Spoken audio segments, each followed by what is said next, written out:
சென்னையில் ஏற்பட்டுள்ள போக்குவரத்து நெரிசலை கருத்தில் கொண்டும் கோயம்பேடு புறநகர் பேருந்து நிலையத்தின் நெரிசலை கருத்தில் கொண்டும் கடந்த 30/12/2023 அன்று கிளாம்பாக்கத்தில் கலைஞர் நூற்றாண்டு பேருந்து முனையத்தை மாண்புமிகு தமிழ்நாடு முதலமைச்சர் திரு மு.க. ஸ்டாலின் அவர்கள் திறந்து வைத்து மக்கள் பயன்பாட்டிற்கு அர்ப்பணித்தார்கள்.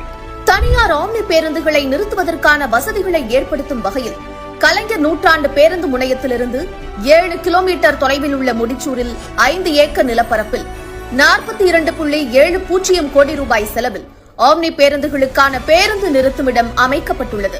சென்னை பெருநகர் வளர்ச்சி குழுமம் சார்பில் 58.70 கோடி ரூபாய் செலவில் முடிவுற்ற பணிகளை இன்று மக்கள் பயன்பாட்டிற்கு திறந்து வைத்து அர்ப்பணித்த மாண்புமிகு தமிழ்நாடு முதலமைச்சர் அவர்களுக்கு நெஞ்சார்ந்த நன்றியை தெரிவித்துக் கொள்கிறோம்.